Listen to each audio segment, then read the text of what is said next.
Menurut lo, tempat apa sih yang paling buang-buang waktu? Kalau buat gua, jawabannya rumah sakit. Gue yakin, hampir semua dari lo pernah ngerasain nunggu lebih dari sejam di rumah sakit. Bahkan teman gua pernah nunggu hingga 5 jam. Apalagi kalau dokternya telat datang, bisa lebih lama lagi.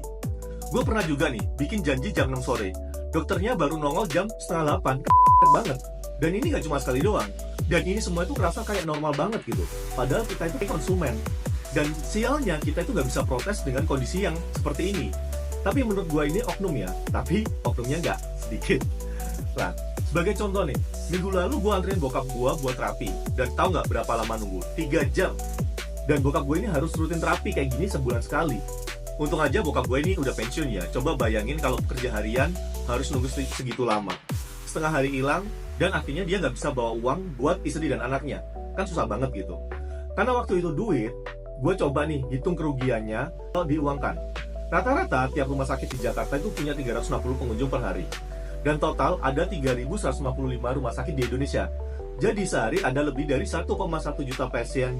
Sebulan, 34 juta pasien. Kalau rata-rata nunggu 1,5 jam, kita kali aja sama pendapatan rata-rata per jam di Jawa Tengah. Hasilnya 684 miliar rupiah yang kebuang.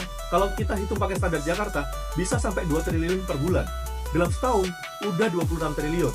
Misalnya di donasi ini, cukup buat bangun 20 km jalur MRT baru, atau bangun ratusan kilometer jalan raya baru.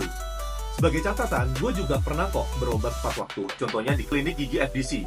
Appointment-nya benar-benar on time. Dan pas gue tinggal di Belanda, jadwal pemeriksaannya juga selalu tepat waktu. Jadi gue yakin banget, pelayanan rumah sakit di Indonesia itu sebenarnya bisa diperbaiki. Karena ada yang bisa. Terus kenapa kita tidak gitu?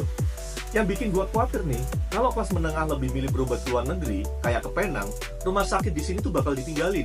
Ya kayak ojek pangkalan, tergantikan sama Gojek. Apalagi sekarang, yang bahkan bisa operasi jarak jauh. Dan yang membuat pasien masih stay sampai sekarang itu ya karena nggak ada pilihan yang lebih baik. Kalau pasien itu nemuin pilihan yang lebih baik, ya kayak kasus pangkalan ojek, bakal ditinggalin.